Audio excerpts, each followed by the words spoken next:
Mesdames et messieurs, bonjour, excellente journée que je vous souhaite à tous et à toutes.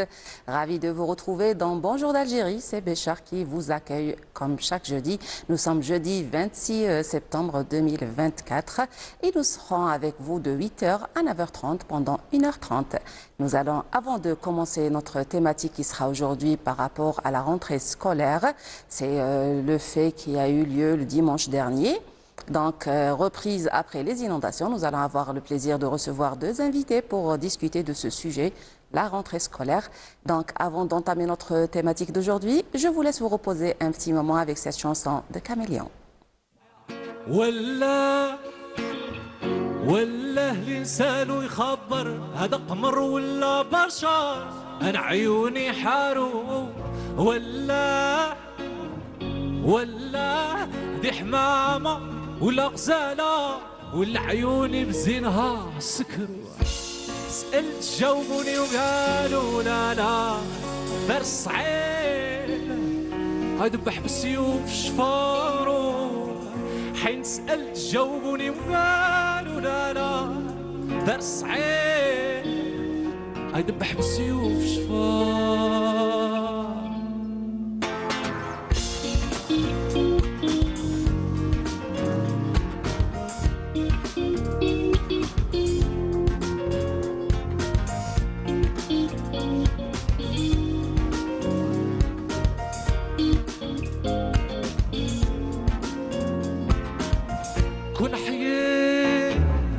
كنا حيين انا وصحابي نكسر وحين جات حكمت علينا بالممات ما بقى الموات ما يهضروا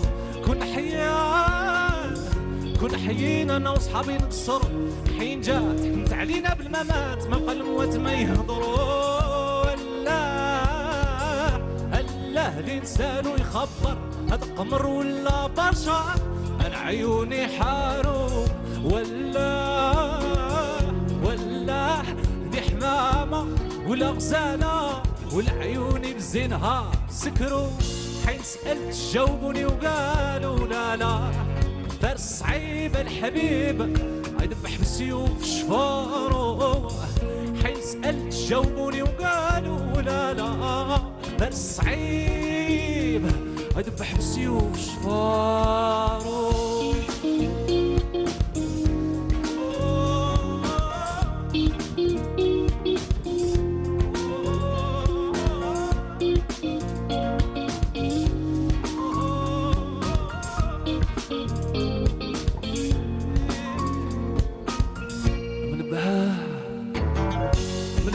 غير منه القمر منه مشي للريال منه غارو ونبهاه غير منه القمر عاو مالو مشي للريال منه غارو حين سألت شوفوني وقالوا لا دار الصعيب الحبيب هيدبح بالسيوف شفارو ولا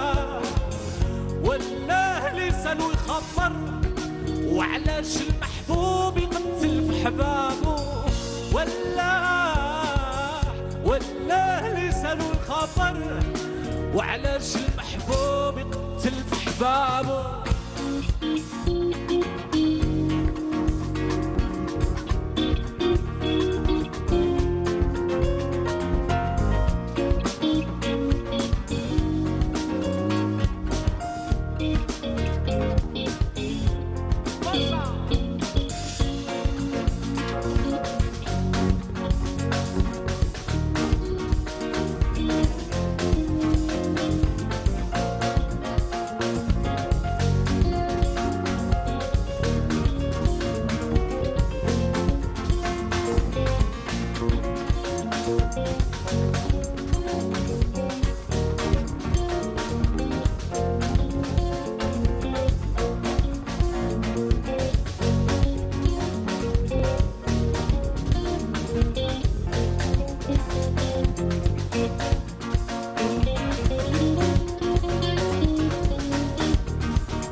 جاوبوني وقالوا لا لا دار صعيب صعيب.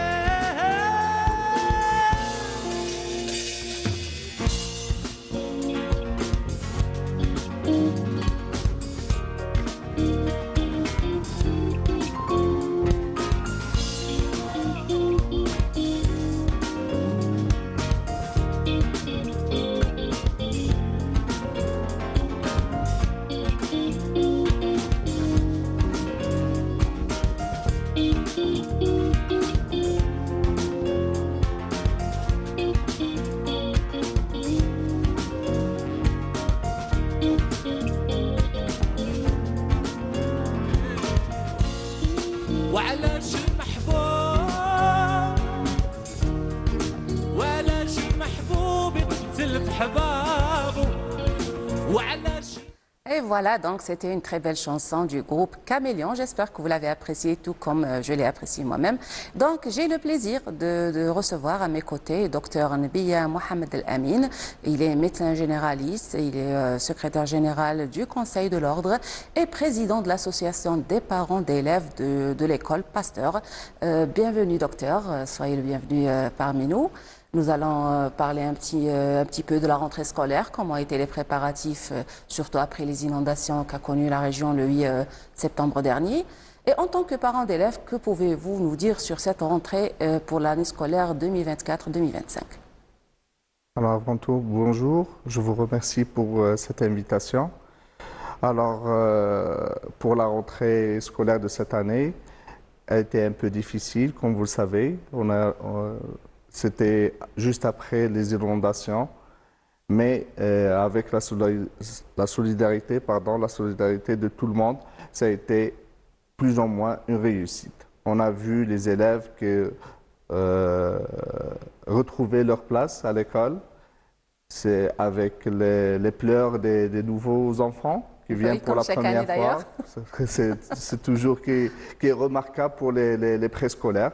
Mais plus ou moins avec la solidarité des parties civiles, des parents, de toutes les sociétés faisantes ici sur la wilaya d'Abchar, on a pu surmonter tout ce qui a été fait par les inondations. Endommagé, justement.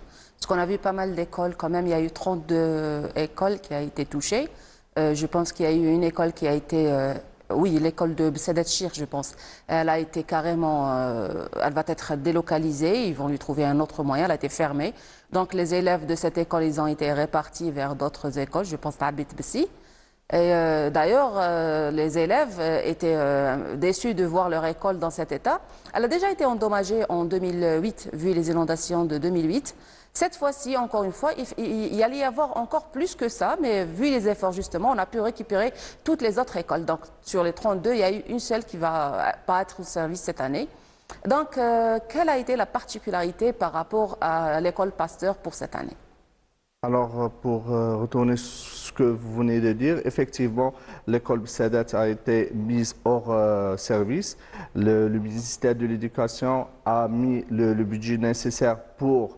8 milliards de centimes. Effectivement, ils ont, il y a quelques jours, ils ont fait la réunion, ils ont fait le choix du terrain. Et normalement, dès la semaine prochaine, la construction de cette nouvelle école va commencer. Par rapport à Pasteur, dont je suis le président de l'association des parents d'élèves, la directrice et tous les parents et les associations ont pu remettre l'école sur les rails avec des efforts, nettoyage, remise en place des placards qui ont été plus ou moins décalés par rapport à le niveau de l'eau qui a passé par l'école. Mais alhamdoulilah, pour le moment, on va y arriver, Inch'Allah. Dieu merci. Donc, en tant que parent d'élèves, avant d'être président de l'association des parents d'élèves, vous avez 2 enfants qui ont rejoint l'école. Donc, quelle est la particularité de changement entre, on va dire, le régime des vacances et le régime scolaire par rapport aux heures de sommeil, sachant que les enfants doivent quand même se coucher assez tôt pour se réveiller de bonne humeur, de bonne forme le matin. Donc, comment vous arrivez à changer, à passer du mode de vacances au mode d'école? Alors, par rapport aux enfants, mes enfants ou les enfants des autres, on le sait, durant toutes les vacances d'été, plus de 70% de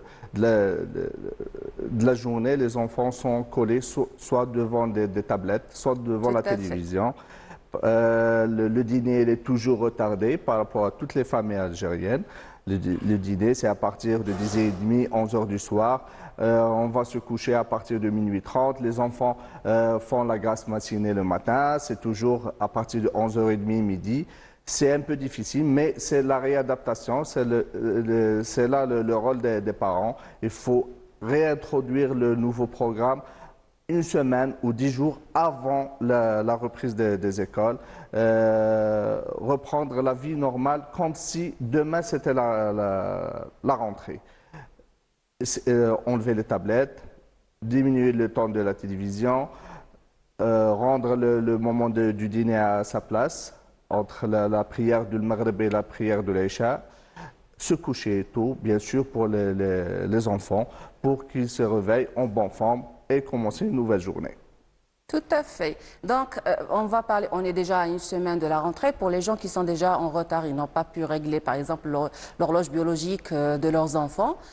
Comment peuvent-ils commencer la semaine prochaine, vu que voilà, la première semaine, quand même, c'est la retrouvaille, c'est beaucoup plus les préparations des affaires et des machins, mais on va rentrer la semaine prochaine avec les cours.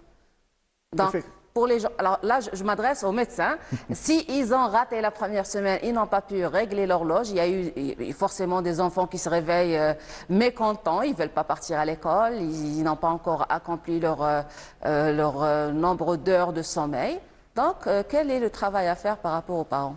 Effectivement, je vais revenir sur ce que je viens de dire. Pour les parents qui n'ont pas fait ça à l'avance, c'est le moment de le faire. Ils l'ont fait normalement, ils sont en train de le faire durant cette semaine écoulée de la rentrée. Normalement, les enfants, déjà, ils ont en tête que c'est bon, les vacances sont finies. Sont finies, exactement. Donc, par rapport aux enfants, je reste toujours sur le même thème. Il y a pas mal de maladies, surtout au niveau de la gorge pour les enfants. Sortant de la saison estivale, allant vers, surtout avec ce changement climatique qu'on voit ces derniers temps, il y a pas mal de maladies, otite, mal de gorge et tout ça qui revient chaque début d'année scolaire. Effectivement, oui. C'est le retour de la plage. C'est toujours les climatiseurs qui sont toujours en marche. Les gens qui prennent des bains et ressortent devant des climatiseurs ou dans des régions plus ou moins fraîches. On a des otites, on a des oreillons, on a plutôt des angines et plus des rhinites allergiques. C'est la saison pour la rhinite allergique. Alors, quelle est la tenue à faire devant ce genre d'inflammation, surtout par rapport aux boissons trop fraîches, on va dire glacées, par rapport aux glaces aussi? Est-ce qu'on devrait surveiller les enfants durant cette période? Est-ce qu'il y a des maladies contagieuses qui peuvent se transmettre au niveau de l'école? Comment les parents peuvent être vigilants face à ce genre d'épidémie, surtout en ce changement de climatique et surtout aussi à l'école pour éviter de transmettre la maladie à d'autres enfants? Alors, effectivement, durant chaque rentrée, c'est le contact des enfants. Les enfants ne peuvent pas mesurer la gravité des choses et les moyens de contamination. Mais c'est aux parents d'éviter le contact de leurs enfants dès qu'il y a des signes, des maladies contagieuses. Les maladies contagieuses, notamment les oreillons, notamment la varicelle, la rougeole et même les grippes saisonnières. On a des grippes sévères. Si nos enfants présentent une des signes, soit pour une grippe ou autre maladie, il faut contacter le médecin, visiter le médecin et c'est l'isolement à la maison. Mieux le garder à la maison que de faire subir le même sort à une école complète. Tout à fait. Donc, on reste sur ce même sujet par rapport aux maladies. On voit pas mal de parents faire l'automédication. Donc, quand l'enfant tombe malade, on a tendance à voir que voilà, il y a des symptômes, on va faire une automédication, aller directement vers les antibiotiques sans savoir la différence entre telle et telle infection, quel genre d'inconvénients peut l'enfant subir pendant cette automédication. Quel est votre conseil et la tenue à prendre aussi par rapport à ce fléau? Oui, ce qu'on remarque en général par rapport à l'automédication, c'est la prise des antibiotiques, la prise anarchique. Je vais prendre l'exemple des angines. Il y a pas mal de parents, juste à l'ouverture de la bouche de leurs enfants, ils voient des amygdales, ils disent voilà, il fait des angines, on va prendre des antibiotiques. Des antibiotiques, une semaine après, des antibiotiques. On trouve à la consultation des parents qui ramènent leurs enfants après échec de 3 à 4 antibiotiques successifs. Et à la consultation, la surprise, ce ne sont pas des angines, mais en général, ce sont des grosses amygdales. Alors, la prise en charge, elle est différente de ce qu'ils sont en train de faire. Le malheur, c'est qu'à force de prendre des antibiotiques, on va créer des résistances. C'est les enfants, après des consultations, ils prennent des antibiotiques qu'on donne pour ce type d'infection et on a un échec de traitement. Et ça, c'est la cause de la prise anarchique des antibiotiques antérieurs dans la vie des enfants. C'est pour ça, ce que je conseille aux parents, si on a un enfant qui est malade et on est à la maison le soir, il fait de la fièvre,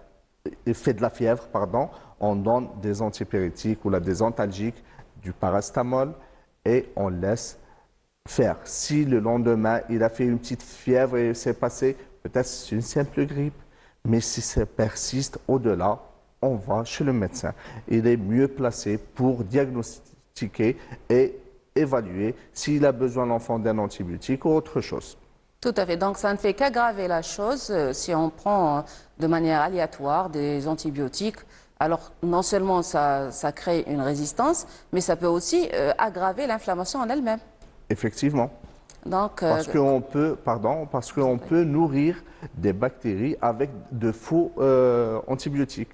Voilà. Donc, je vous remercie pour toutes ces informations.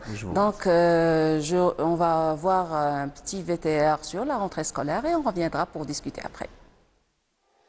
À l'instar des 32 établissements scolaires endommagés suite aux inondations du 8 septembre dernier, 2 semaines ont été suffisantes pour réhabiliter et préparer cette école primaire pour accueillir les enfants le dimanche 22 septembre afin d'entamer l'année scolaire 2024-2025. الأسبوع الماضي قمنا بتحضير كل المدارس من بينهم هذه المؤسسة وكان باقي المؤسسة اللي رانا فيها اليوم كانت خارج الخدمة وبفضل الخيرين توصلنا إلى الحل يعني النهائي ولات يعني حلة أحسن مما سبق في قبل الفيضانات.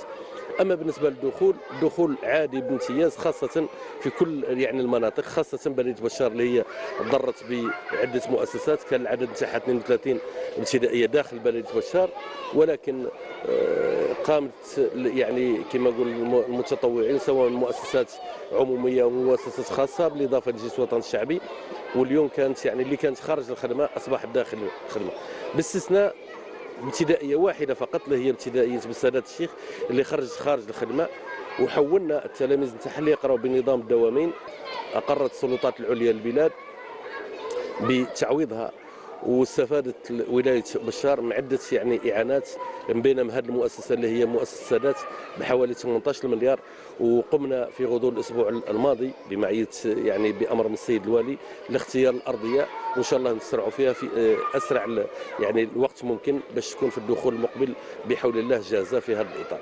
La reprise a été marquée par la joie des retrouvailles entre élèves et enseignants.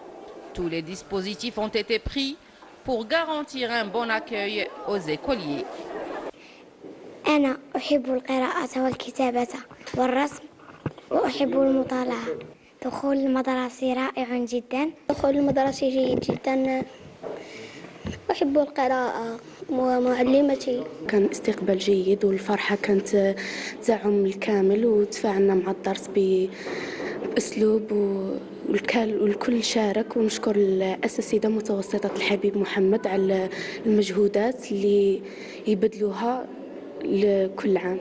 كان دخول موفق ومميز. الدرس الافتتاحي الذي اختارته الوزارة اليوم كان حول السلامة المرورية، وكما تعلمون أن الحوادث المرورية صارت كثيرة وكثيرة جدا، وبالتالي ارتأت الوزارة بأن تحسس التلاميذ بأهميتها وخطورتها. تفاعل التلاميذ كالعادة دائما يتفاعلون بنشاط، وذلك بسبب السعادة لالتحاقهم وعودتهم لمقاعد الدراسة. نتمنى إن شاء الله أن تكون هذه السنة مميزة كالسنوات التي سبقتها، مليئة بالنجاح والتفوق إن شاء الله.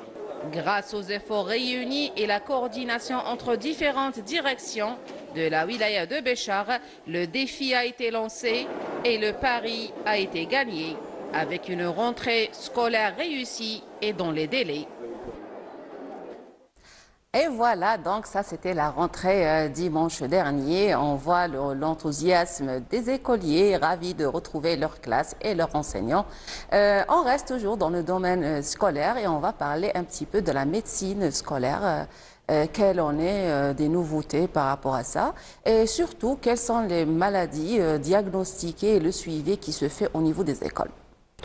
Alors, par rapport à la nouveauté, on va pas commencer par les nouveautés.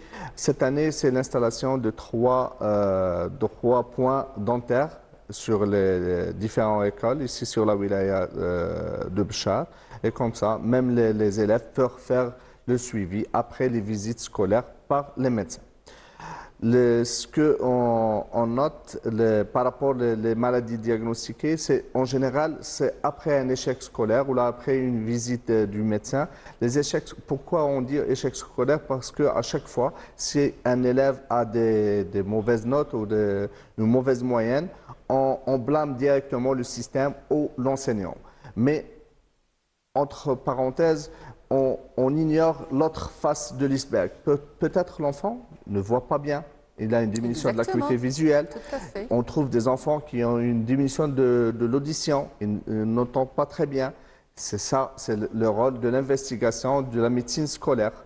On investigue, mais pour les parents, on pousse les parents à dire et à ramener l'historique de la maladie de leurs enfants. Il y a des enfants qui ont des maladies chroniques. On a le diabète, on a l'asthme, on a des enfants qui n'arrivent pas à retenir les urines pour les autoriser à faire le va-et-vient entre les sanitaires. Les diabétiques, c'est un régime à part. On avertit l'enseignant s'il voit le moindre doute, des sueurs ou des signes alarmants pour aider l'enfant à dépasser cette période. Donc, c'est des gestes banals finalement, mais l'impact est énorme justement. Effectivement. Donc, on ne peut pas deviner parfois pourquoi l'enfant n'écrit pas bien ou il ne révise pas bien ses leçons, mais alors que le facteur est carrément autre chose que le domaine scolaire, il est dans le physique et c'est le rôle partagé entre enseignants et parents. Donc, la médecine scolaire, elle est là justement pour faire le diagnostic, comme vous l'avez signalé tout de suite. Par rapport aux chaises dentaires, donc, c'est des soins qui vont se faire au niveau des écoles, c'est un suivi, c'est... Normalement, normalement, cette année, c'est les dentistes qui font faire la visite avec les médecins, les médecins scolaires, et ils vont les orienter vers les 3 points, les 3 écoles. Si je me rappelle bien, normalement, c'est l'école Abdelwahab et l'école Mekfi. La 3e, c'est pas grave. Donc, il y a 3 points où les enfants pourront faire des soins dentaires et faire des suivis. Comme ça, les caries, on va les diagnostiquer au départ. Éviter quand même de perdre des dents inutilement. Et aussi, parfois, il faut remplacer le vide pour garder une belle dentition aussi. Donc, tout ça, ça va se faire au niveau de la médecine scolaire. C'est ça la nouveauté de cette année. Effectivement, parce qu'on a vu durant plusieurs années que les parents prennent à la négligence les dents de lait. Les dents de lait sont les dents qui viennent dès les premières dents, voilà. Sont les premières dents. Et les parents les prennent avec négligence. Ils disent, voilà, c'est uniquement des dents de lait. Elle va les perdre, il va avoir les nouvelles dents. Mais si on a une mauvaise dentition, on peut avoir un retentissement sur les dents qui viennent après. Si on a des dents carriées à plat, il peut carrier la dent qui n'a pas encore poussé, qui est toujours à l'intérieur. Et ça le dégât. C'est ça qui néglige les parents par rapport à cette Les vides dentition. aussi, ça peut toucher l'alignement, la belle dentition. Donc, s'il y a des vides, ça pourrait pousser une dent à virer à gauche ou à droite ou à l'avant ou à l'intérieur. Donc, tout ça, Effectivement, c'est lié aux extractions anarchiques. Voilà, on extrait la dent avant la date présumée. Ça va créer des vides qui vont être compensés par des dents qui ne sont pas à leur place. Tout à fait. Il y a aussi le volet de l'hygiène. On va parler de la brosse à dents, l'importance de la brosse à dents. Donc, quand il y aura des dentistes qui vont faire le tour, ils vont sensibiliser par rapport à ce point-là, que les parents parfois négligent chez les enfants aussi.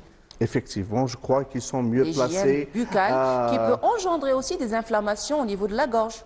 Il faut vraiment le citer. Oui, si on va les réunir au rhinite, ça va donner des inflammations de la gorge. Tout à fait. Une mauvaise hygiène buccale plus une allergie respiratoire, ça donne une inflammation de la gorge. Une mauvaise haleine, on va avoir tout un tralala derrière, parce que si on parle des enfants, entre parenthèses, ils ne sont pas très gentils quand même entre eux. C'est-à-dire que s'il y a quoi que ce soit, un enfant qui perd ses dents, il pourra faire la blague de l'école. Donc ça aussi, ça pourrait nuire à la personnalité d'un enfant. Effectivement. Indirectement, donc on pourra avoir des résultats néfastes sur la personnalité elle-même. Effectivement. C'est toujours un point qui est en train d'être réglé au fur et à mesure.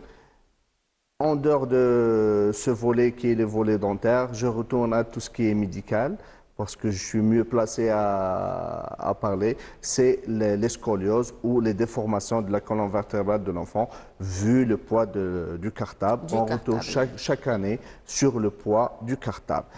Dieu merci, ces dernières années, le ministère a fait des efforts pour laisser une copie du livre à l'école et une copie à l'école, à la maison, mais toujours le poids du livre, des cahiers, il est toujours trop pour des enfants. On trouve des enfants en quatrième année, en troisième année, avec 12, 13 cahiers. C'est pour ça l'emploi du temps, il est primordial. Les parents doivent contrôler l'emploi du temps de leurs enfants. Comme ça, les enfants ramènent uniquement ce qu'ils ont besoin. Parce que le poids, ça va donner des scolioses, en plus des attitudes à la classe. L'enseignant doit contrôler l'attitude de l'enfant, il doit s'asseoir correctement, pas pencher en avant, en arrière. C'est plus ou moins faisable si on peut contrôler les enfants dès les premiers âges pour éviter les scolioses et le retentissement sur la carrière de ces enfants par rapport soit à une carrière sportive, vu l'État part vers la reprise du sport, comment dirais-je, le mot m'échappe. L'éducation sportive. Oui, l'éducation sportive au niveau des écoles, donc c'est le sport scolaire, oui. C'est ça. Mais on doit contrôler le poids du cartable. Bon, maintenant, si on ne peut pas contrôler le poids du cartable, sachant que les enfants, les écoliers changent de forme, on va dire, il y en a les plus forts, il y en a les moins forts, on va dire chétifs, petits de taille et tout ça, comment les parents pourraient aider, trouver alternative à ce fléau? Je vais citer par exemple le cartable à roulette. Maintenant, si on voit que l'enfant il est vraiment petit de taille, menu, et qu'il n'arrive pas à porter un cartable assez lourd, ça serait bien que les parents l'accompagnent jusqu'à la porte de l'école, ou alors lui permettre d'avoir un cartable à roulette qui pourrait faciliter la tâche, et justement pour éviter la scoliose. Même les cartables à roulette posent un problème, parce que c'est la posture des enfants. En tirant la roue, on va se pencher sur un côté par rapport à l'autre. Le meilleur moyen, c'est de contrôler l'emploi du temps des élèves. Les parents doivent contrôler l'emploi du temps de leurs enfants et mettre dans le cartable uniquement les cahiers qui les affaires nécessaires pour la journée X ou Y. Un autre point j'aimerais bien passer, c'est le goûter. Le goûter, on remarque chaque année, il faut savoir que le goûter du 10 heures, ce n'est pas un repas, ce n'est pas le repas de midi, ce n'est pas le petit-déj du matin. On a remarqué des parents qui mettent beaucoup de choses à leurs enfants dans le goûter. Et comme ça, il va manger en jouant, il va avoir des ballonnements, il va avoir des rejets. Mais on doit mettre uniquement tout ce qui est nécessaire. On peut mettre un fruit et éviter tout ce qui est sucrerie. Les sucreries vont donner de la fausse énergie pour les enfants. Et on va donner plus de caries en retournant sur l'état buccal des enfants. Tout à fait. Donc, pour revenir au problème des cartables, le ministère de l'Éducation nationale, cette année en particulier, il a diminué les heures, les matières surtout, de la première année primaire, justement, qui les a limitées, je pense, à 3 matières. Et ça, justement, je pense que ça revient dans le contexte de diminuer le nombre de cahiers et de livres dans le cartable d'un écolier. Effectivement, ils ont diminué tout ce qui est nombre de matières pour la première et la deuxième année primaire. J'espère que ça va englober tout ce qui est les 5 classes de primaire. Oui. Même il y a quelques jours, on a vu aux informations le président qui a demandé que la tablette prend sa place à la place du livre, parce que le poids du cartable, c'est un fléau et c'est la préoccupation des parents, des enseignants et même du ministère et du président. Absolument. Donc, si on pouvait revenir sur les conseils aux parents, s'il y a quelque chose à rajouter justement pour...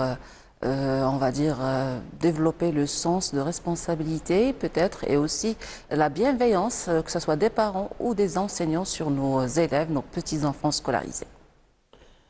Oui, si on peut responsabiliser les parents, c'est de commencer dès le début. Le carnet de l'enfant, c'est une pièce primordiale à la rentrée des enfants parce que au cours de l'été, les vacances d'été sont des vacances qui durent 3 mois.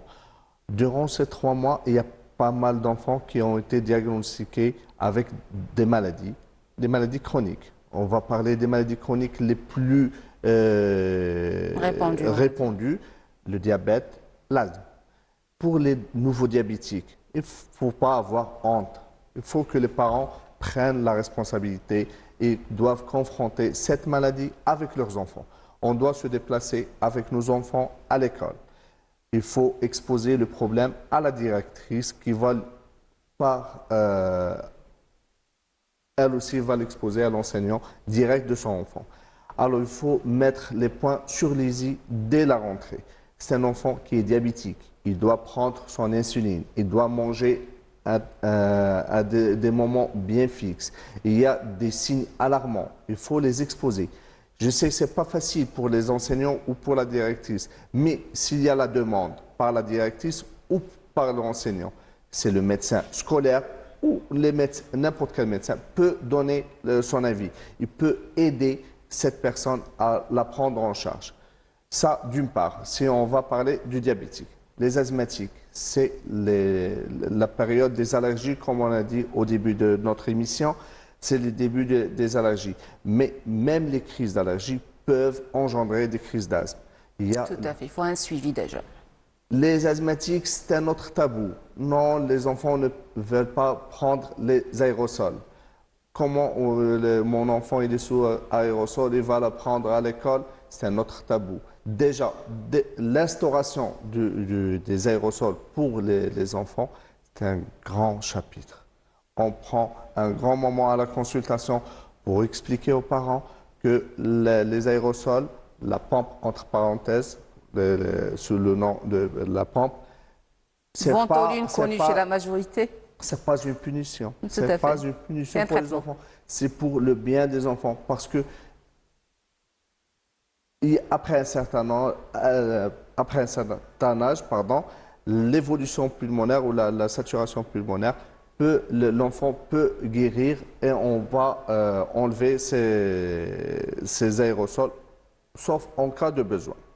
Donc c'est déjà un volet préventif, il faut vraiment le signaler. Oui. Donc ça pourrait être une maladie chronique et devenir quelque chose à vie, mais si on le prend à un moment bien défini au départ de la maladie, c'est plutôt préventif. Donc pour un certain moment, et on va s'en débarrasser après. Effectivement. Mais c'est ça, c'est le rôle soit du médecin, de famille ou le médecin qui a consulté ou le médecin spécialiste qui a posé le diagnostic d'une maladie chronique. Il faut bien expliquer aux parents que ce n'est pas une punition pour les enfants. Ils doivent surmonter cette période ensemble et on doit expliquer aux enfants qu'ils ne sont pas punis par le Dieu et on va les prendre en charge, soit au niveau de la maison, soit au niveau de l'école. L'école, pourquoi on insiste sur l'école? Parce que les enfants vont passer une grande partie de la journée de 8h à 15h à l'école. C'est quand même, ce sont 7 heures. 7 heures, ils vont rester à la maison avant le coucher, 3, 4 heures, 5 heures maximum, mais la moitié de la journée, c'est au niveau de l'école. Ça d'une part. Je retourne une deuxième fois sur les maladies transmissibles ou les épidémies qui peuvent être vues lors des rentrées scolaires. La varicelle, la rougeole, les oreillons. Parce qu'ils sont plus répandus, parce que c'est le contact. Non, c'est juste des oreillons, ils envoient leurs enfants à l'école. On trouve avec toute la classe qui est avec les oreillons. Alors que les parents pouvaient mettre leurs enfants à l'écart à la maison. C'est le contact avec les élèves de la classe et même avec la fraternité à la maison. Il faut mettre à l'écart l'enfant. Il faut qu'il se lave, il se douche seul avec des articles de toilette uniques. Donc c'est une hygiène de vie finalement. Donc c'est un tout qu'il faut ancrer dans l'enfant dès jeune âge. Comme ça, il le prendra et ça deviendra machinalement, même à l'âge adulte. Juste pour revenir aux maladies chroniques, vous avez cité les diabétiques. Est-ce que les diabétiques peuvent avoir une vie scolaire normale en pratiquant du sport, c'est-à-dire en dehors de la prise de leur traitement et des repas à des heures précises, est-ce qu'ils peuvent pratiquer une discipline sportive, par exemple? Oui, bien sûr. Oui, les élèves ou les étudiants en général peuvent suivre une vie normale tout en gardant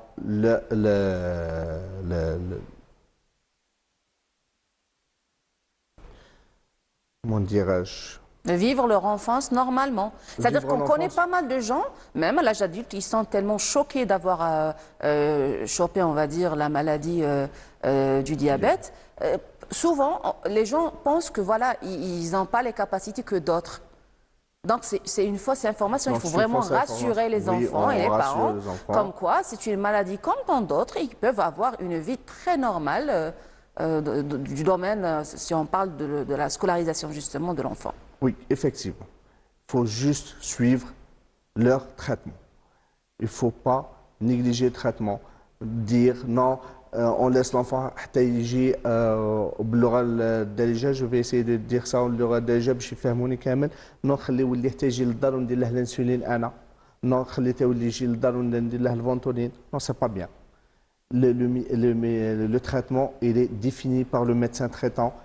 À quel moment il doit prendre le traitement, on doit respecter ça. Pour avoir un meilleur rendement du traitement et une meilleure vie pour nos enfants, on doit suivre à la lettre et la posologie et les heures de prise de ce traitement. Effectivement, effectivement. En passant des maladies, on va passer, comme on a dit, le goûter. Le goûter, ce que je préconise et ce que je conseille à mes malades au niveau du cabinet, c'est de privilégier les fruits aux sucreries.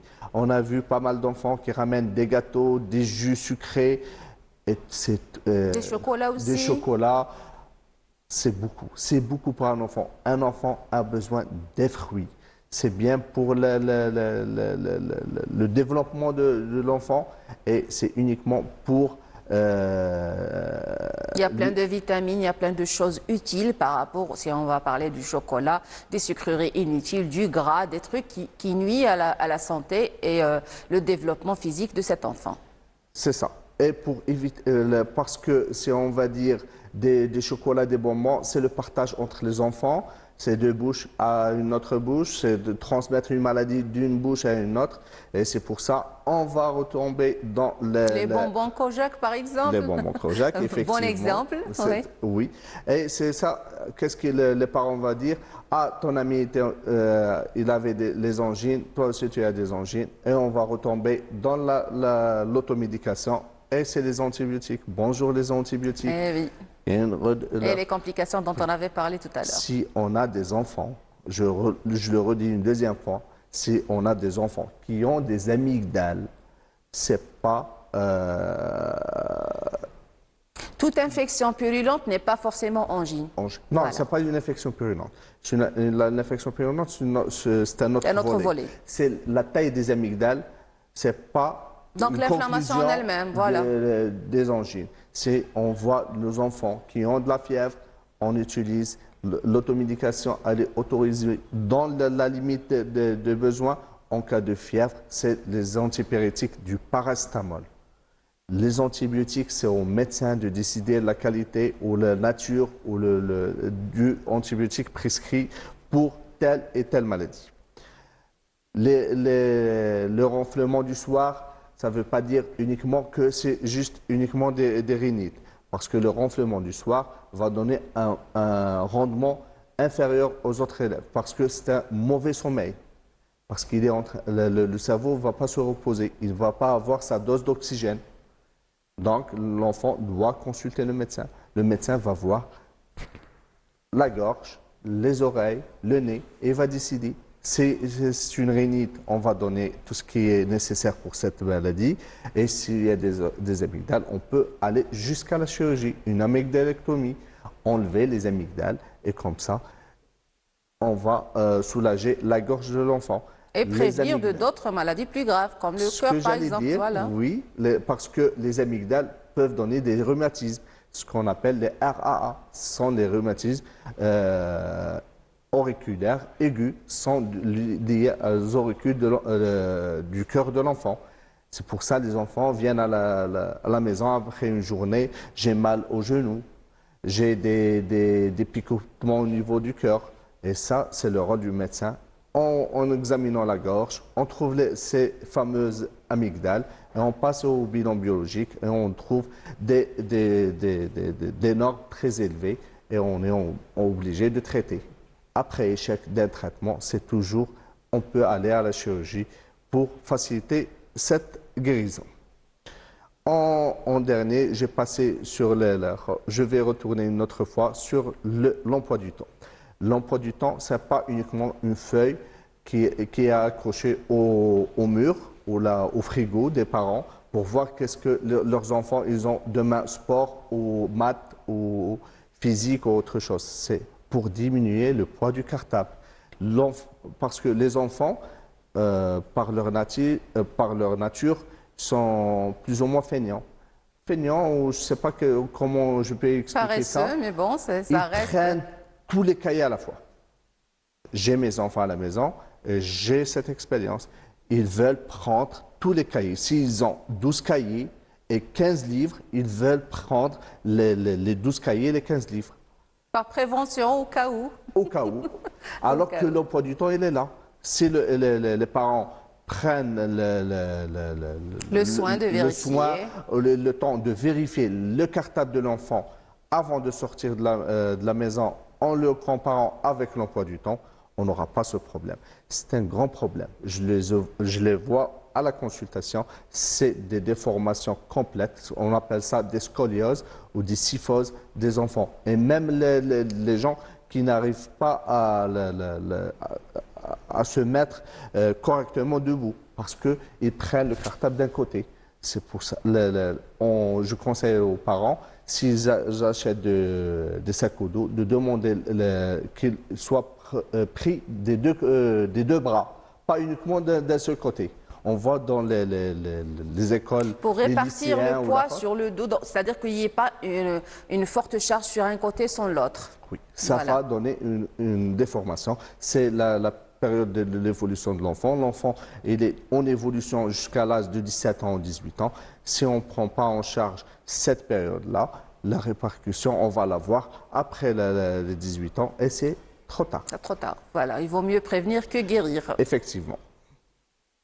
Donc, si on revient sur tout ce qu'on a dit avant de conclure et de finir notre rencontre, c'était très agréable de vous recevoir. Donc, quel est le récapitulatif de tout ce qu'on a dit depuis tout à l'heure comme conseil avant de vous quitter, de vous laisser Alors, le conseil que je peux donner, c'est un résumé de ce qu'on vient de dire.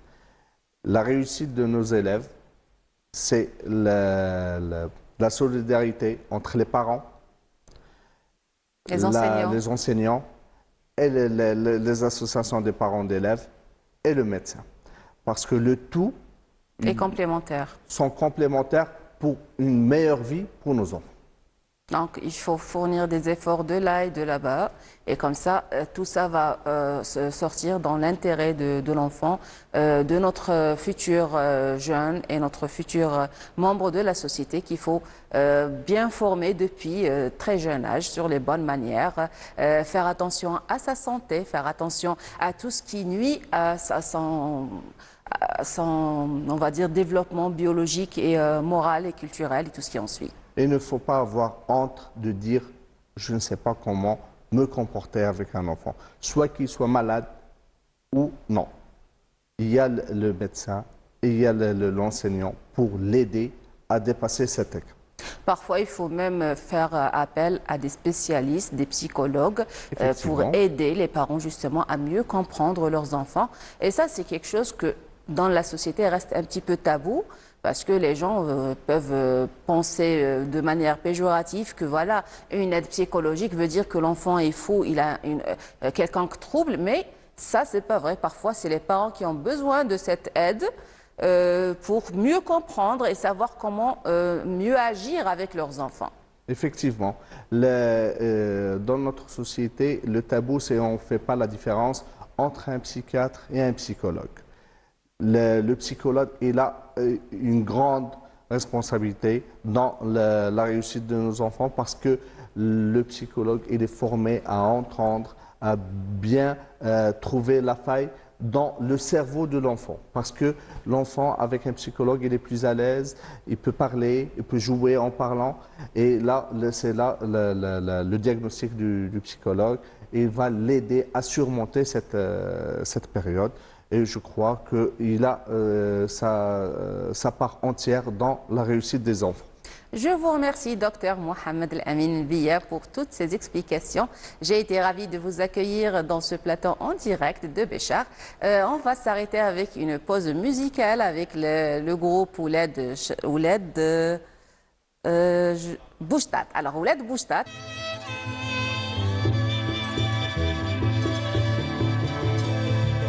غماري وي غماري أغماري للامي منزل طلق نوار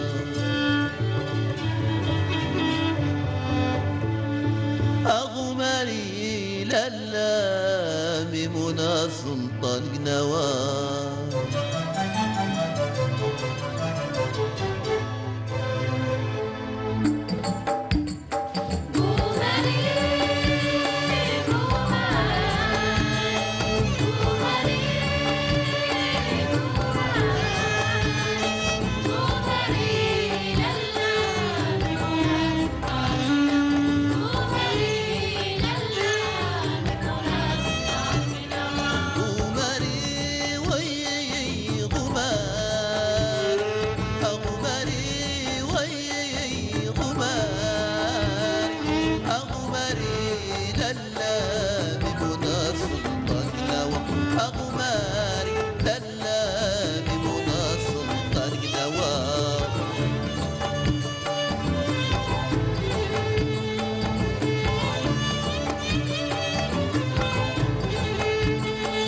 ولا إله إلا الله لا إله ولا إله إلا الله لا إله ولا إله إلا الله محمد رسول الله ولا إله إلا الله محمد رسول الله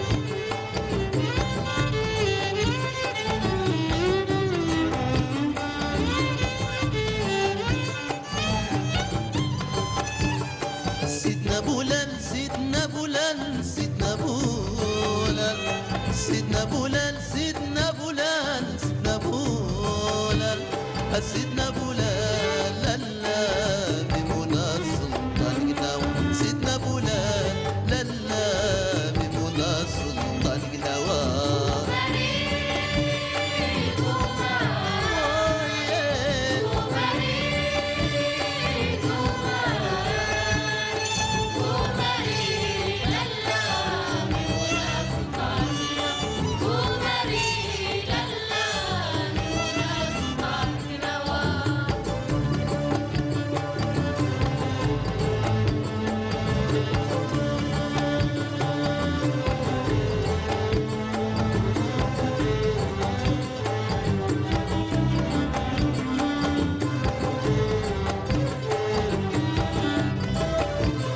ونختم قولي بالصلاة والسلام محمد الرسالة نختم قولي بالصلاة والسلام محمد الرسالة ألفين صلاة عليك أيها العرب ألفين صلاة عليك أيها العربي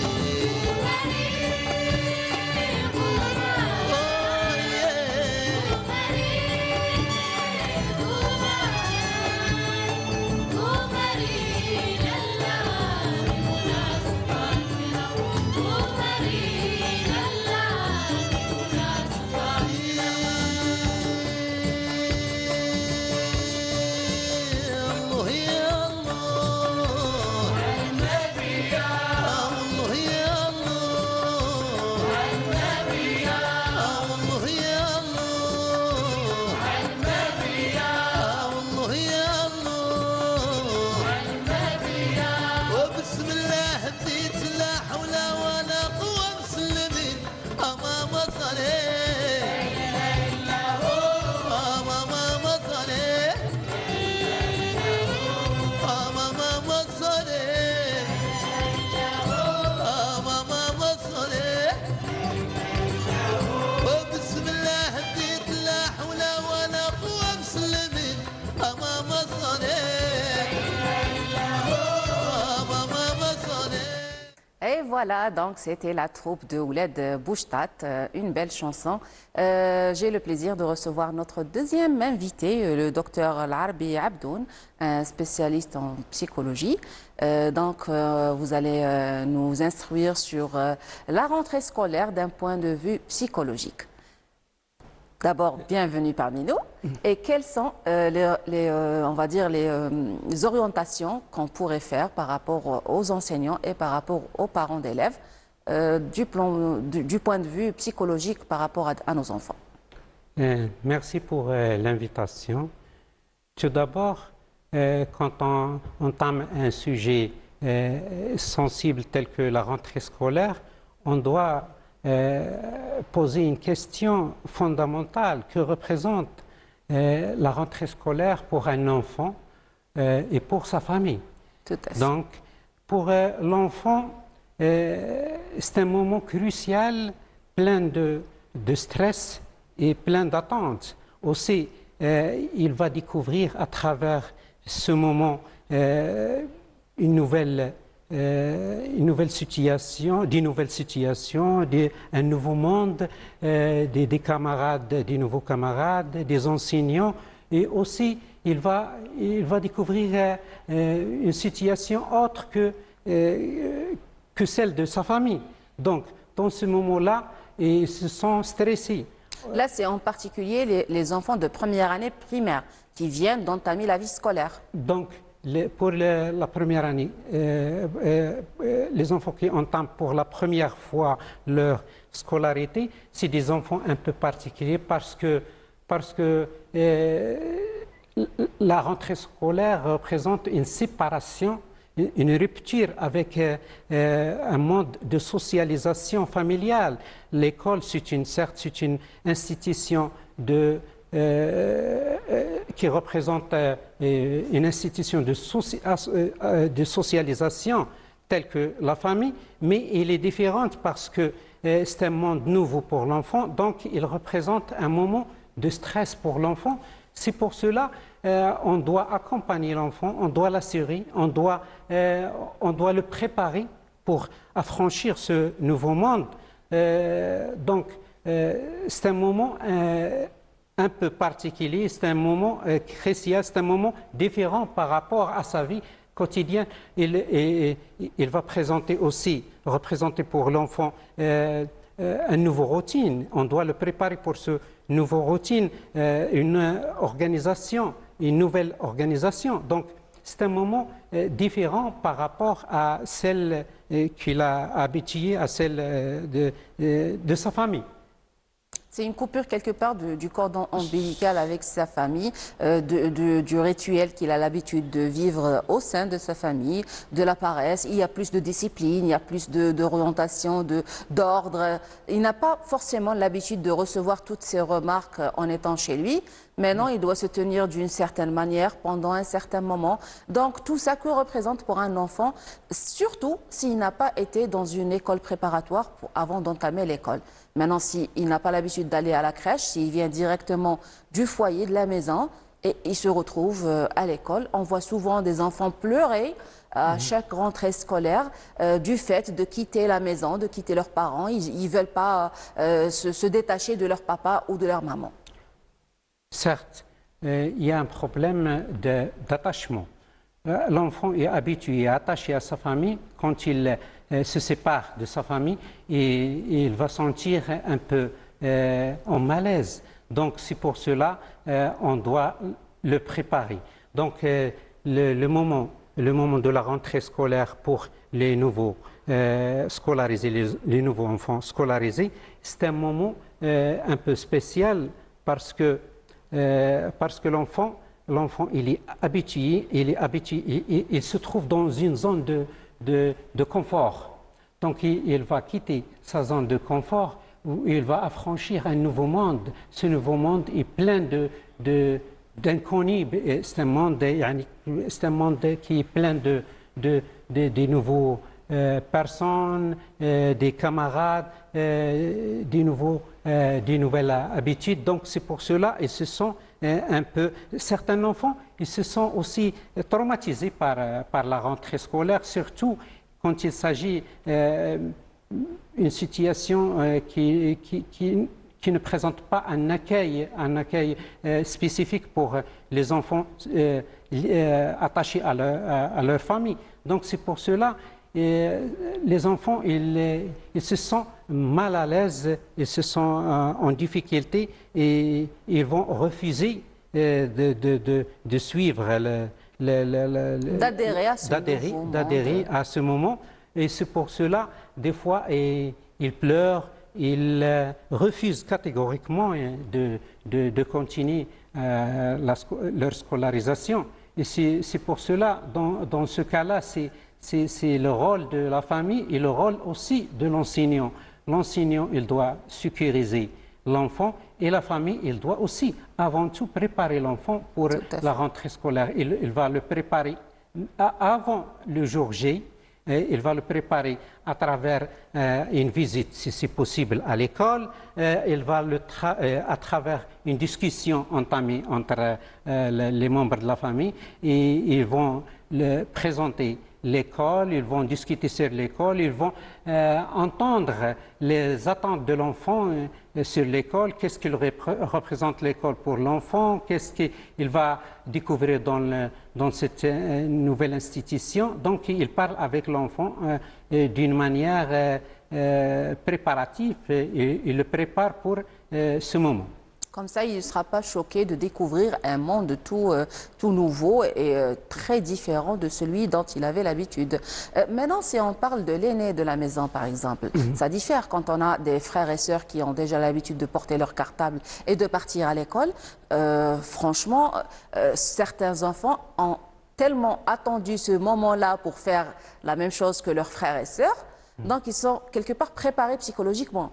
Par contre, quand on a l'aîné, le premier de la maison, il n'a jamais vu quelqu'un quitter la maison portant son cartable pour aller à l'école. Alors, quelle est la différence entre l'aîné et les seconds frères et sœurs? Ou alors, est-ce qu'il y a une façon de faire, par rapport surtout aux parents, entre les deux situations? Donc, les deux situations sont totalement différentes. Donc, un enfant qui a ses frères et sœurs scolarisés, il se trouve à l'aise parce qu'il a une idée sur l'école, donc où il découvre l'école avant le jour J. Mais par contre, un enfant aîné ou bien un enfant, le premier enfant de la famille qui va être scolarisé, il se sent un peu en difficulté. Donc, c'est pour cela que la famille doit agir d'une manière particulière, douce, et avec l'enfant aîné. Donc, il le prépare à travers la participation dans l'achat des affaires scolaires, des articles. Et il va le préparer à travers la discussion. Il va le préparer, si c'est possible, à travers une visite à l'école. Lors des enregistrements, par exemple, ils vont lui montrer les enfants de voisinage qui ont allé à l'école. Qui partent en groupe, par exemple, souriant, tout content. Donc, le rassurer aussi qu'il va revenir à la maison, parce que parfois les enfants ont tendance à penser que voilà, on est abandonné, on va partir dans un endroit où on n'est pas censé revenir. Il faut leur faire comprendre déjà que tu pars et tu reviens. Tout à fait, tout à fait. Donc, et ils vont l'accompagner aussi à l'école et restent avec lui s'il le faut, dès que possible. Yani. Donc, c'est pour cela, donc, cette préparation pour l'enfant est nécessaire par rapport à l'enfant qui a des frères et sœurs scolarisés. C'est un problème qui pose vraiment un problème et qui nécessite l'accompagnement particulier de la famille. Maintenant, ça c'est du côté des parents. Et si on parlait un petit peu du côté de l'enseignant, il a l'habitude de recevoir chaque année de nouveaux élèves. Et maintenant, quand on est en deuxième, troisième année, ça va. Si on est avec le même enseignant, les camarades se connaissent, l'enseignant connaît ses élèves, vice-versa. Pour une première année primaire, découverte des élèves, des camarades de classe, découverte de l'enseignant. Maintenant, chaque enseignant a sa particularité. Il y en a qui sont plus anciens, qui ont plus d'expérience avec les enfants. Il y en a qui viennent de commencer, de débuter leur carrière et n'ont pas cette expérience avec les enfants. Comment peut-on sensibiliser un enseignant pour savoir comment gérer telle ou telle situation, surtout avec les enfants qui sont plus ou moins agressifs?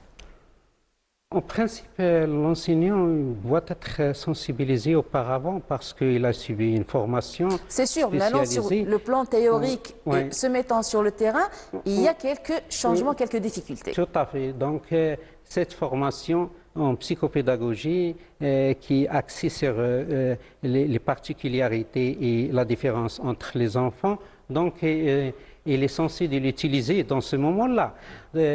Or, il y a toujours certains enseignants qui ne sont pas tellement intégrés dans le domaine de processus l'éducation, ou bien le domaine de l'éducation.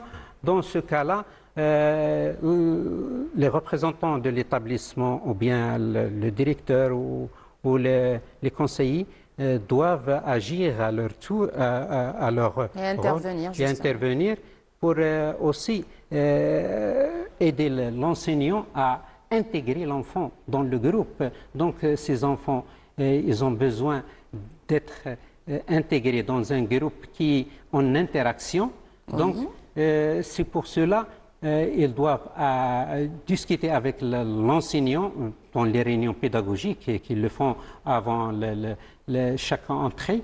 Donc, ils doivent discuter sur la particularité de certains enfants, surtout les enfants agressifs, comme vous avez dit, les enfants agressifs et les enfants qui représentent certaines difficultés comportementales, telles que certains enfants les autistes aussi, par exemple. Des enfants autistiques, des enfants... Il faut diagnostiquer et avoir un comportement particulier avec eux, très particulier d'ailleurs. Oui, d'abord, avant la rentrée scolaire, chaque enfant il est censé d'être présenté à l'administration avec ses parents pour savoir si l'enfant a des antécédents médicaux ou bien psychiques, ou alors dans la famille, même s'il y a des troubles dans la famille. Et dans ce cas-là, si le représentant de l'établissement constate que tel ou tel enfant représente un problème, donc il doit l'orienter vers d'autres compétences, vers le psychologue, vers le médecin pour un diagnostic. Donc, si l'enfant est diagnostiqué capable, susceptible d'être scolarisé, donc il doit être scolarisé avec une certaine... avec un comportement particulier de la part de l'enseignant. Merci beaucoup. Donc, chers téléspectateurs, nous allons faire une petite pause avec Lindy Blues et nous reviendrons. Restez avec nous. Give me one reason to stay here, not turn all back around. Give me one reason to stay here, and I turn all back around. Said I don't wanna leave you lonely. You gotta make me change my mind. Woo! Baby, I got your number. Oh, I know that you got mine. You know that I called you. I called you many times. You gotta call me, baby. You gotta call me anytime. You gotta call me. Give me one reason to stay here, and I turn all back around. Give me one reason to stay here, and I turn all back around. Said I don't wanna leave you lonely. You gotta make me change my mind. I don't want no one to squeeze me. They might tear away my life. I don't want no one to squeeze me. They might tear away my life. I just want someone to hold me and rock me through the night. Je casse ça.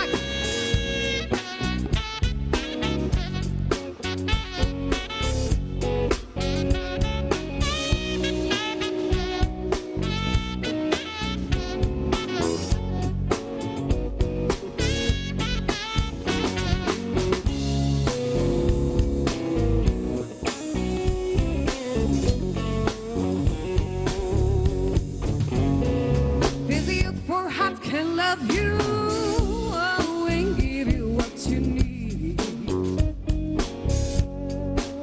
I said there's a youth for heart can love you, oh, and give you what you need. But I'm too old to go chasing around, wasting my precious energy. Give me one reason to stay here. Oh, I turn all back around. Give me one reason to stay here.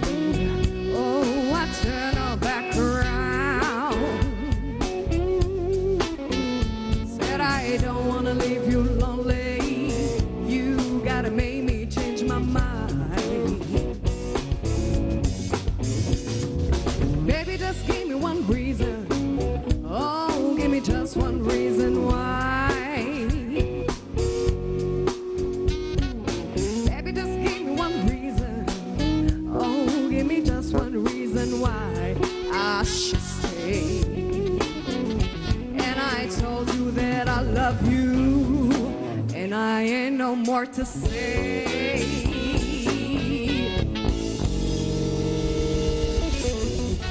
Et voilà, c'est une très belle pause musicale avec le blues de Linda. Je reviens vers vous, docteur, pour reparler justement de nos enfants sur le plan psychologique. Maintenant, j'aimerais bien qu'on parle de l'écran dépendance, si j'ose dire. Nos enfants sont de plus en plus attachés à leur tablette, à leur écran, téléphone, même la télévision sur YouTube, sur différents bouquets.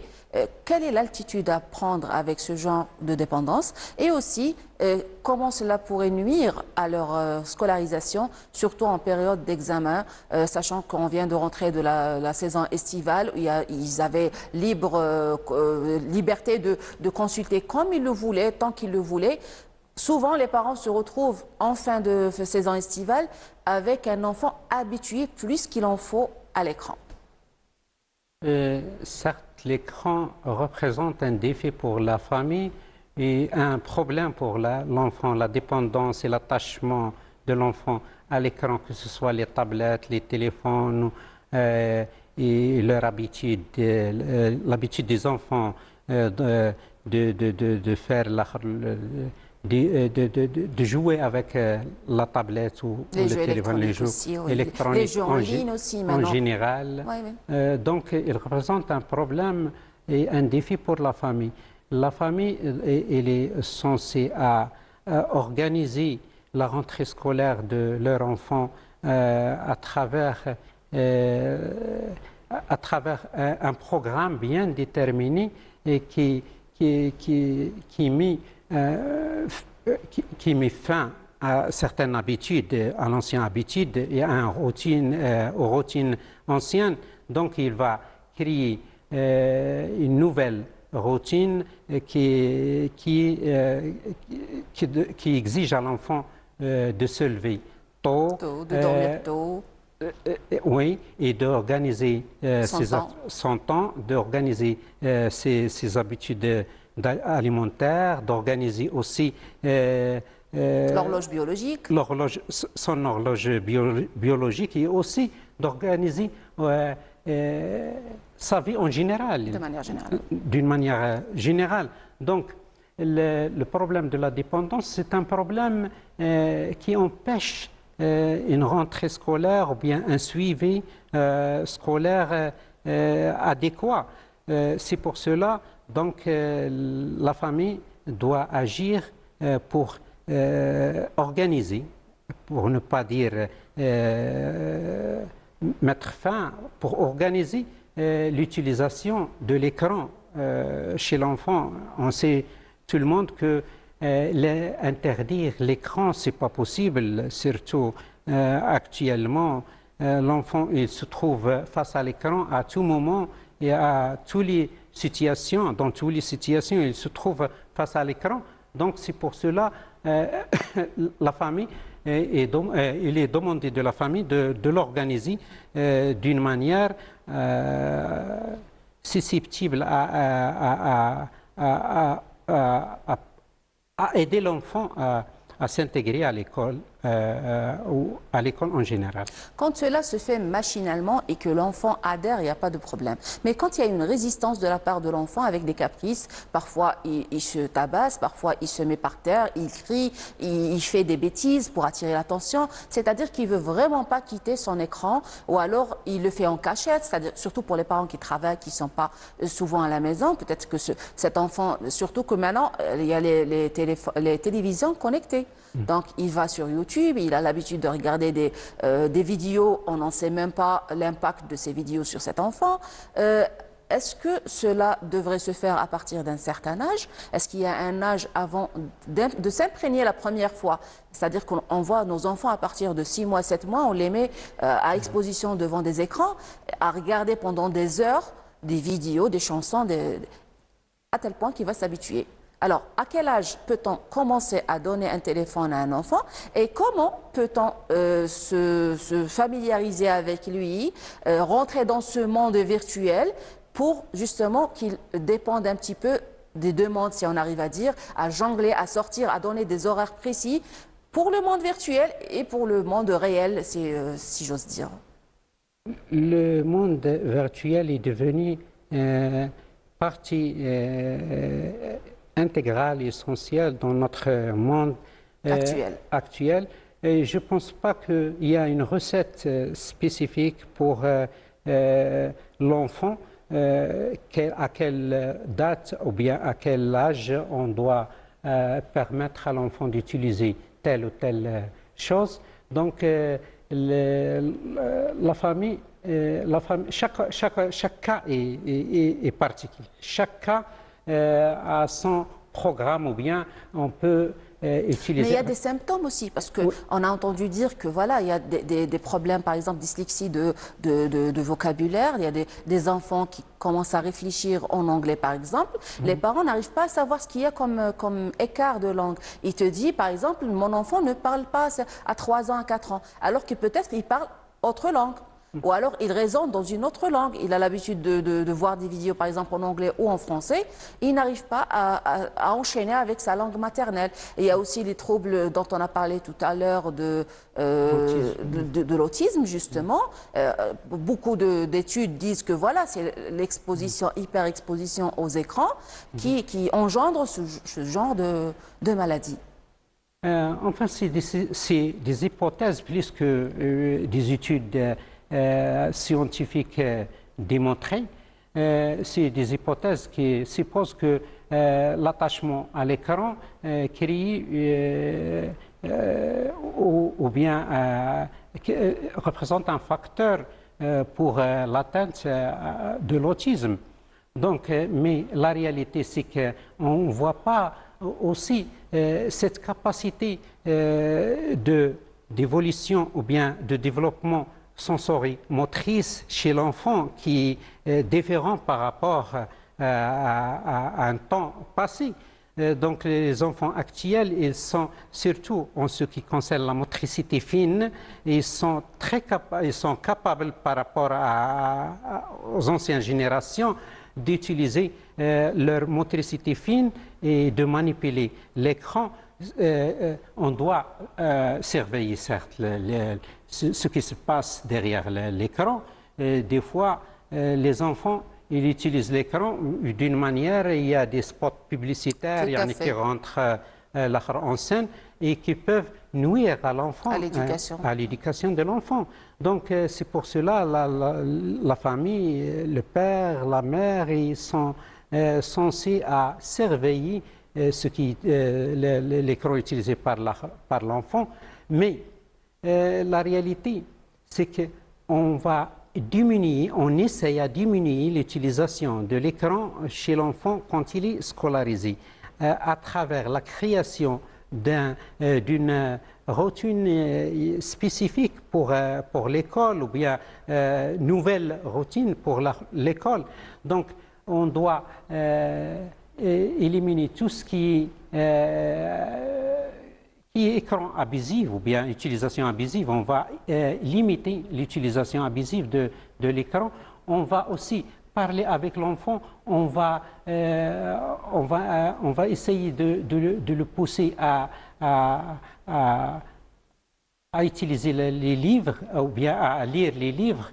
Donc il n'y a pas d'une recette, nous n'avons pas une recette spécifique pour l'enfant pour qu'il se sépare de l'écran, mais ça reste à la vigilance des parents et à la conscience aussi des parents et à la perception aussi des parents. Certaines familles, ils ont un niveau culturel et un niveau de perception capable de leur donner la possibilité d'organiser l'utilisation de l'écran chez l'enfant. Certaines familles, surtout les familles non cultivées, ils trouvent des difficultés pour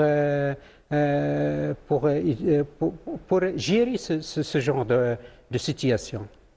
Quelle alternative pouvons-nous trouver à nos enfants justement pour remplacer cet attachement à l'écran? L'alternative, c'est le jeu.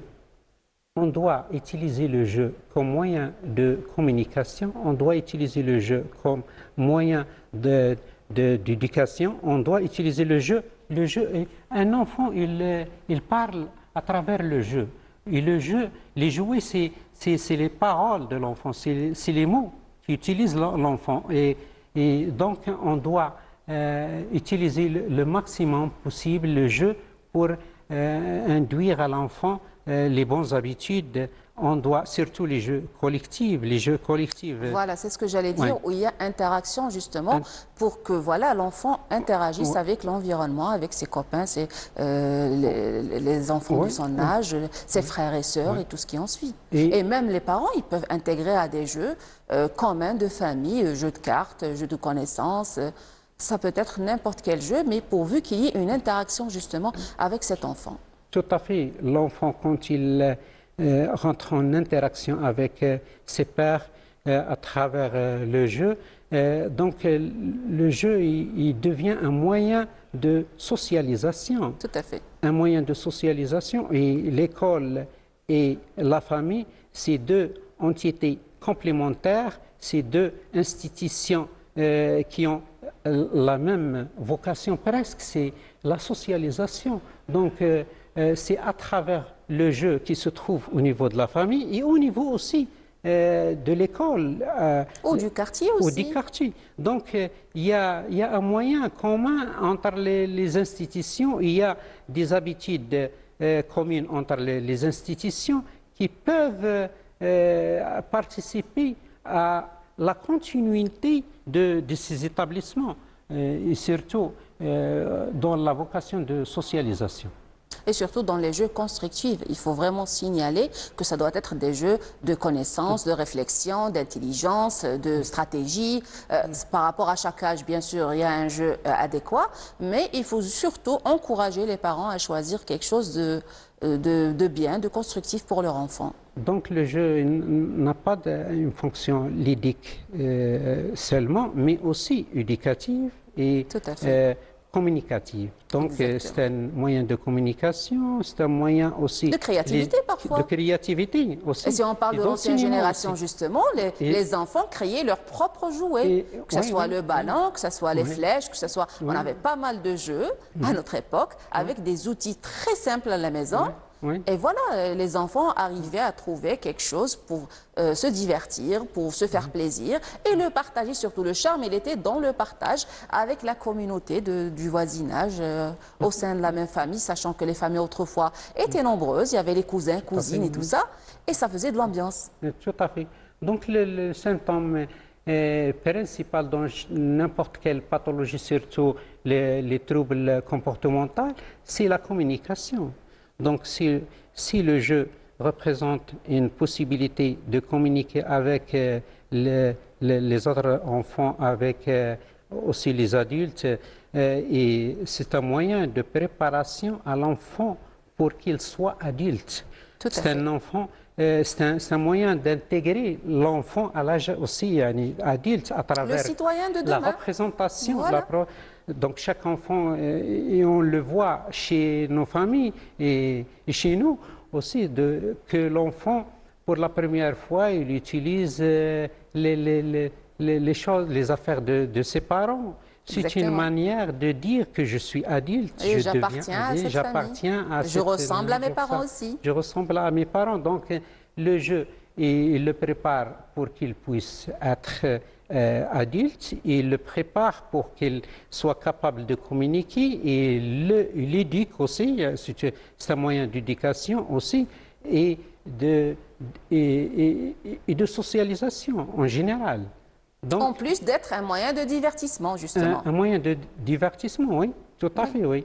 Donc le jeu est indispensable, c'est un moyen qu'on peut l'utiliser pour préparer l'enfant à la société et pour le détacher aussi, pour revenir à notre sujet, pour le détacher de l'écran dépendance. De l'écran et de la situation et de la zone de confort qui est sa famille. Exactement. Donc un enfant, le jour de scolarisation, la première journée de sa scolarisation, ils se sent anxieux. perturbé parce que... Dépaysé surtout. Surtout parce que... C'est un nouveau paysage pour lui, un nouveau monde, un nouveau entourage. Donc, c'est une séparation de la zone de confort. D'habitude, il se trouve chez sa famille, il a les mêmes habitudes, il a les mêmes attentes, il a ses manières, ses propres manières de communiquer avec sa maman et avec ses frères, des fois à travers le chantage, des fois à travers les situations de victimisation. Mais l'enfant, il est intelligent, justement. Et c'est ça que la majorité des parents, parfois, négligent. Et on a tendance à se comporter avec nos enfants comme si qu'ils ne comprennent pas. Alors qu'ils sont ils remarquent super bien à cet âge-là. Ils savent comment manipuler, entre guillemets, leurs parents pour aboutir à leurs caprices et à réaliser ce qu'ils veulent. Donc, il faut être quand même très délicat dans son comportement. Il y a le souci de la jalousie aussi qui s'impose dans la famille, donc il faut savoir comment se comporter entre tous les enfants, même vu la particularité de certains, donc qu'il faut prendre en considération. Donc les parents ont un grand rôle à jouer pour l'équilibre psychologique de l'enfant et surtout lors de sa scolarisation. Tout à fait. Et on ne doit pas... on doit prendre en considération certains comportements, surtout la première journée de scolarisation, qui ont l'aspect théâtral. Certains enfants, ils font le comportement théâtral et ils font des crises d'ordre hystérique pour ne pas... c'est pas tellement hystérique, c'est capricieux, ça rentre dans le comportement des enfants de manière générale. Oui. Je vous remercie, docteur. Nous arrivons à la fin de ce direct. On était avec vous en direct de Béchar. Je remercie notre docteur, Monsieur Larbi Abdoun, d'avoir répondu à notre invitation. J'étais ravie de vous accueillir pendant 1h30, de 8h à 9h30, et j'espère vous retrouver jeudi prochain en direct à Béchar sur votre émission Bonjour d'Algérie.